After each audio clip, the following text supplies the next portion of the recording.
Su hijo, Narciso Ibáñez Serrador, como os he dicho, nació en 1935 en Montevideo, Uruguay, un 4 de julio, y murió en Madrid un 7 de junio de 2019.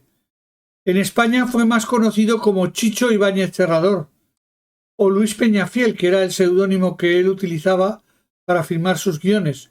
Fue director de cine, realizador de televisión, director teatral, actor y guionista, y a lo largo de su vida destacó por su contribución al cine fantástico y de terror en idioma español, así como por los numerosos programas que dirigió para televisión española.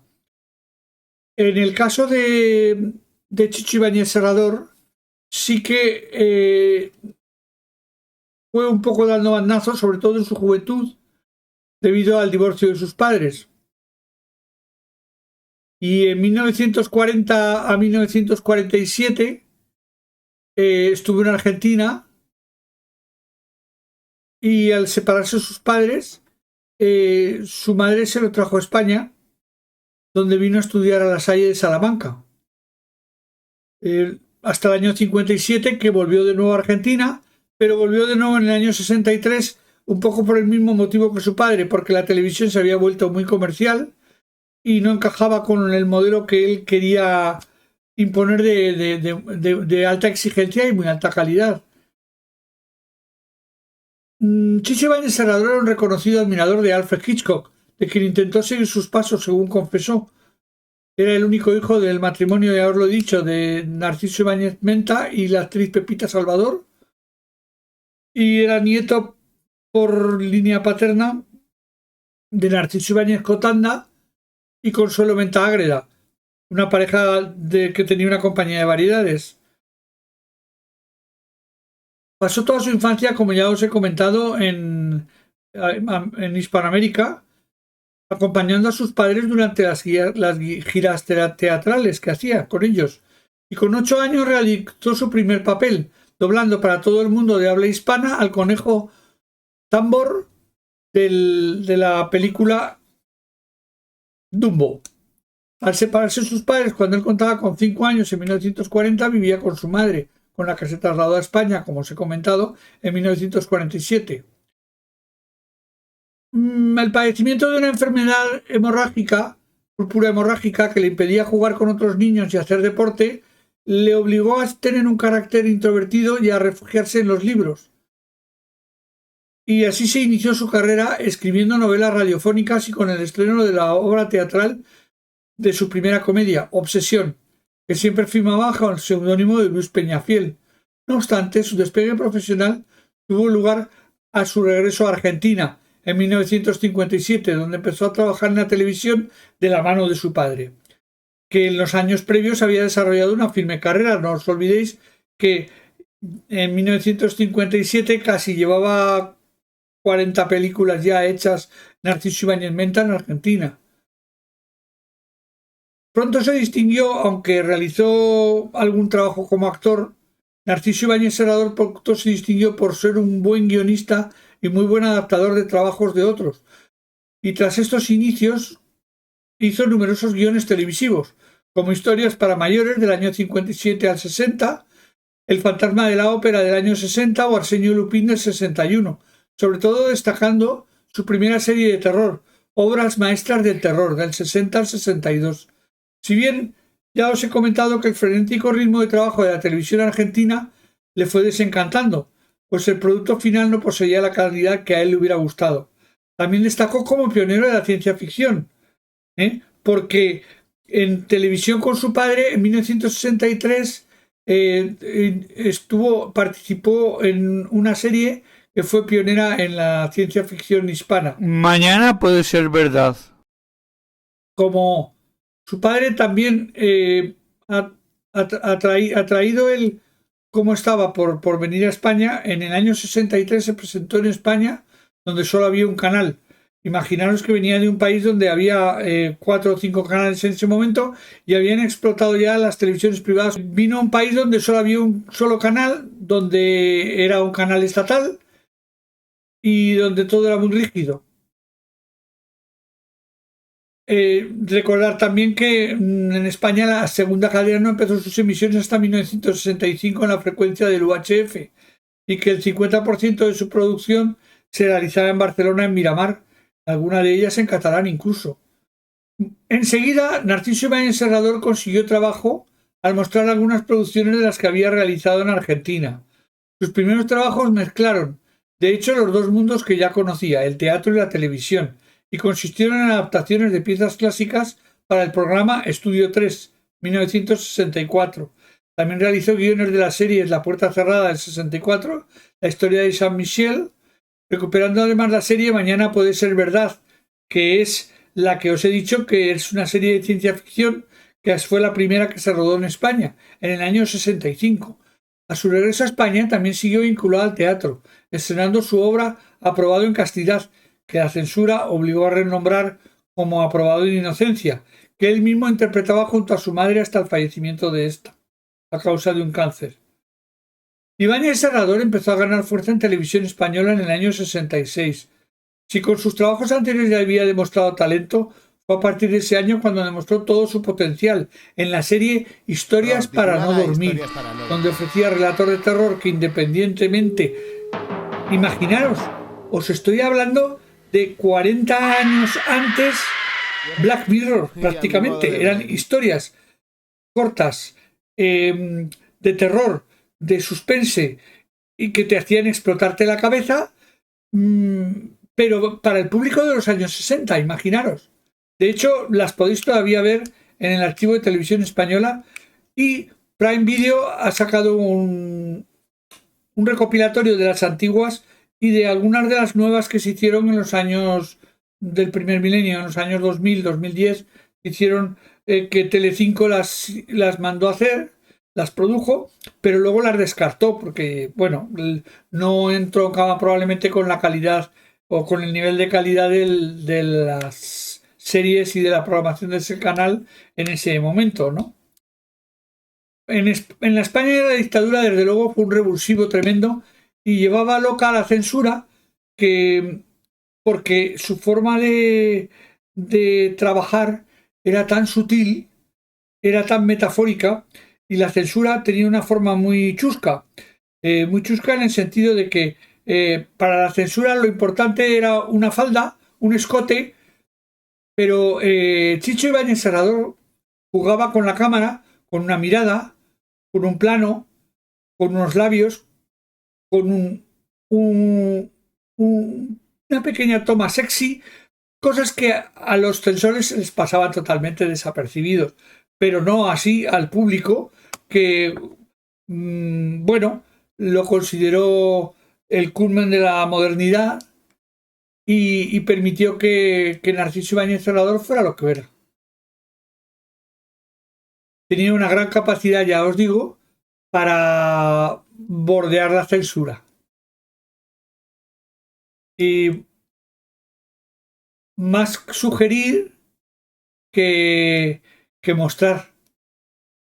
Sus historias poseían una gran calidad. El programa llegó a contar con 3 temporadas y gozó de numerosas reposiciones. Y uno de sus capítulos, El asfalto, basado en un relato de Carlos Buiza, le valió a Ibáñez Serrador ganar la Ninfa de Oro en el Festival de Televisión de Montecarlo del 67. Era el primer galardón internacional, tanto del propio Ibáñez Serrador como de la propia televisión española. Y junto a Jaime de Armiñán, en 1967, realiza el programa especial de humor Historia de la frivolidad, interpretado por Irene Gutiérrez Cava. En Televisión Española esperaba que el programa ganara nuevos premios internacionales y ayudarse a blanquear la imagen de España, que seguía bajo el régimen dictatorial. Sin embargo, la censura le negó la emisión. Pero había un pequeño problema. Como pasa con la mayoría de los festivales, para que el programa pueda entrar a concurso, tiene que haber sido estrenado. Por lo tanto, se estrenó en un horario de madrugada, sin aviso, pasada la medianoche, y pese a eso, el éxito de crítica y de público fue enorme. Y, por supuesto, Televisión Española obtuvo la Ninfa de Oro en Montecarlo y la Rosa de Oro de Suiza y la Targa de Oro de Argento de Italia, e incluso un premio de la Asociación Católica de Cine, por el que es curioso esto porque porque claro, pensarías, los censores tenían que ser acérrimos católicos. No, la censura, que sí que contaba con parte de la Iglesia Católica o algún miembro del clero para su control, ya se encontraba en los años 60 muy alejada de lo que el clero en España permitía. Era mucho más progresista la Iglesia en España en los 60 que lo era el Estado, y esto lo prueba, vamos. Bueno, se hizo notorio el éxito y se buscó capitalizar dicho éxito con la fundación en 1970 de la productora Prointel. Ojito que Prointel sigue siendo la productora que actualmente tiene el hijo de Narciso Ibáñez Serrador. Prointel fue la primera productora independiente en televisión creada en España y la primera a la que se le permitió realizar proyectos para Televisión Española, siendo Televisión Española una cadena estatal y controlada por el Estado. Ya lo sabéis que la dictadura en ese sentido lo tenía muy claro. Pese a estos éxitos en televisión, el realizador también encuentra tiempo libre para desarrollar otros proyectos alejados de la pequeña pantalla. Dirigió en el año 69 la película La Residencia. La Residencia es una película que es todo un hito. Si la vierais hoy en día, La Residencia, os parecería que está firmada por Bayona o por Amenábar sin ningún problema. Es una película totalmente actual. De hecho, tuvo muchísimos problemas con la censura, porque Ibáñez Serrador pretendía que una de las escenas de La Residencia, que se producía en unos baños, pues las chicas fueran desnudas aunque no se les viera nada. Pero el censor le obligó a que llevaran un camisón encima. Aún así, en cuanto al tema de la violencia, no del sexo, sí que logró hitos en el sentido de que es la primera película donde se muestra explícitamente el asesinato de 2 personas en el cine español. La película es un peliculón, os la recomiendo si no la habéis visto, La Residencia, de 1969, pero es que la otra película de Narciso Ibáñez Serrador solo hizo 2 películas para el cine, pero solo con 2 películas para el cine tiene un Goya honorífico, porque la otra película, que es la de ¿Quién puede matar a un niño?, del año 74-75, ahora os lo diré, es también fabulosa. Bueno, en el año 1971 le ofrecieron, para horror de su padre, lo que se consideraba un paso atrás en la carrera de éxito, que fue el concurso 1-2-3. El concurso 1-2-3 tiene una historia también muy rocambolesca, porque estamos hablando de ni más ni menos que un concurso que mezclaba variedades y humor, presentado por el peruano Enrique Rodolfo Lergar Jiménez, más conocido como Kiko Lergar. Enrique Rodolfo Lergar Jiménez era un boxeador peruano que en Perú, tras múltiples empleos y buscarse la vida, porque era un hombre muy resolutivo, consigue entrar en la televisión en Canal 5 Panamericana, una televisión privada, y ahí realizar un concurso que tenía el máximo éxito de audiencia. Haga negocio con Kiko se llamaba. Haga negocio con Kiko era un concurso que, como ya os podéis imaginar, tenía una estructura muy similar a 1-2-3, porque se trataba de Kiko hacía unas propuestas y los concursantes se decidían o no se decidían y perdían o ganaban dependiendo de la decisión que tenían. Exactamente igual que pasaba con 1-2-3. Había preguntas y respuestas, había variedades. Kiko Lergard era un hombre sumamente estirado en cuanto a su indumentaria, vestía impecablemente. Sin embargo, era muy, ¿cómo lo diría? Era muy entrañable con el público, con la gente. Tenía un estilo de presentar muy distinto a lo que entonces estilaba en España. Y Lergard y Chicho conectaron enseguida, y la idea del concurso de Kiko Lergard para 1-2-3 le fue encargada a Chicho Ibáñez Serrador. Tanto le machacó su padre Narciso Ibáñez Menta de que el hecho de hacer un concurso podía ser un fracaso y un paso atrás en su carrera, que en los primeros programas del concurso el nombre de Narciso Ibáñez Serrador no aparecía. De hecho, la forma de mostrar los títulos de crédito del concurso era muy rocambolesca porque era en la parte positiva, en la parte negativa, y si pasa algo, salían luego los nombres de las personas que habían intervenido, pero sin un papel crucial, ¿no? De hecho, creo recordar, ahora lo veremos porque os lo pondré en imagen, que para Narciso Ibáñez Serrador decía, y si todo esto va mal, el culpable es Narciso Ibáñez Serrador. Bueno, esa era la mecánica en aquel momento. Aquí Chicho Ibáñez también, a través de las azafatas, le metió un gol a la censura, ya que las azafatas vestían pues como se vestía en aquella época, con minifalda, como vestían la mayoría de las chicas.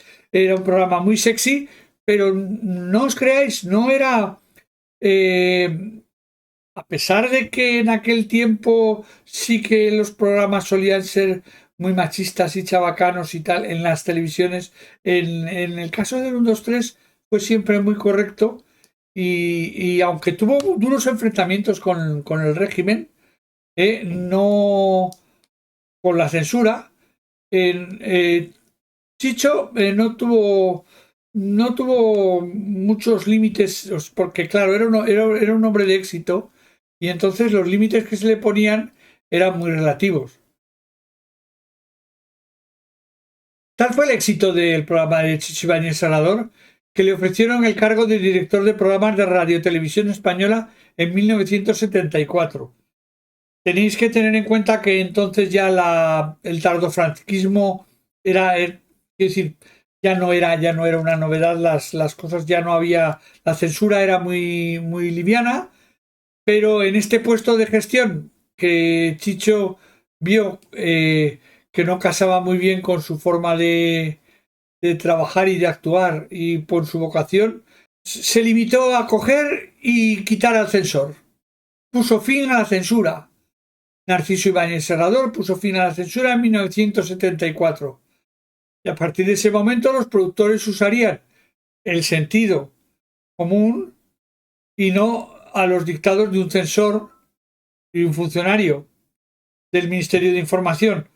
Obviamente esto no fue comprendido y a las pocas semanas tuvo que presentar su dimisión porque, bueno, sufrió presiones de todo tipo y él tampoco estaba cómodo en el puesto, pero dio un golpe encima de la mesa y podemos decir que fue Narciso Ibáñez Serrador quien acabó con la censura en España, la censura de televisión, porque, bueno, censores hubo hasta el año 75, hasta la muerte del dictador, pero ya no fue lo mismo. Bueno, como ya os he dicho, Chicho Ibáñez Serrador consiguió la dimisión del censor, pero se forzó a su propia dimisión.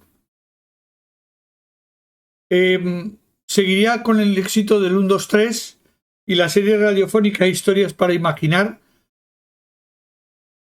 y nuevas adaptaciones de novelas como El televisor, interpretada por su padre, la serie radiofónica Historias para Imaginar en Radio Nacional de España. En 1976 rodó la película de terror ¿Quién puede matar a un niño?, basada en la novela de Juan José Plans, El juego de niños. Inicialmente esta película, aparte de tener muchísimos problemas con la censura, bueno, ya era el año 76, pero la sociedad española no estaba preparada para ese tipo de películas. Pasó sin pena ni gloria en el cine, sin embargo hoy en día es una película de culto. Es una película de terror muy sugerente, muy bien hecha, con un argumento demoledor, donde te planteas muchísimas preguntas, por supuesto. Del año 76 al 78 volvió de nuevo con el 1, 2, 3 y con sus historias para no dormir y mis terrores favoritos. Una nueva etapa del 82 al 88 de 1, 2, 3, ya con María Gómez Kemp, porque Como sabéis, Kiko Lergar sufrió un infortunado accidente que ya lo mantuvo alejado de los escenarios hasta su muerte. El programa 1, 2, 3 entonces fue presentado por Jordi Estadella y Miriam Díaz Aroca, y más adelante por Josep María Valls en la última etapa del 91 al 94. Vinieron otros programas como Waku Waku, un concurso presentado por Consuelo Berlanga, Hablemos de Sexo y El Semáforo, que fueron sus últimas contribuciones a la televisión. Aquejado de una enfermedad degenerativa, tuvo que dejar la actividad a la mitad de la primera década del milenio. Y bueno, ¿qué os puedo decir? Profesionales como Alex de la Iglesia, Alejandro Amenábar, Juan Antonio Bayona han reconocido la enorme influencia que Narciso Ibáñez Serrador ha tenido en sus carreras y en su formación artística. Narciso Ibáñez Serrador murió en 2019 a los 84 años de edad. Bueno, y afortunadamente ni la herencia de Narciso Ibáñez Menta ni la herencia de Narciso Ibáñez Serrador en cuanto a talento y en cuanto a logros ha quedado yerma, porque Alejandro Ibáñez Nauta, que es el hijo de Narciso Ibáñez Serrador, es quien le ha tomado el relevo. Alejandro Ibáñez Nauta, el más entendido con las nuevas tecnologías y más adaptado a los tiempos que corren, ha hecho ya 3 películas. Entre ellas destaca Urubú, que ha ganado muchos premios en festivales. Es un director de cine, guionista, productor, sigue teniendo Prointel, de primera línea. Y bueno, esperemos que nos dé muchas satisfacciones. Es un chico joven y no creo que no deje en muy alto lugar la herencia de su padre y de su abuelo. Y esto creo que ha sido todo por hoy de Ibáñez Menta y de Ibáñez Serrador, los dos pioneros de la televisión y el cine de terror en España, 2 valientes y 2 visionarios. Y que sirva esto de pequeño homenaje a ellos. Y nada más, ya sabéis, por favor, comentad, suscribiros, que no me suscribís, y la próxima semana nos veremos con otro escritor, escritora, y el terror, la fantasía, lo policíaco, que yo sé que os gusta. En letras e imaginación. Adiós.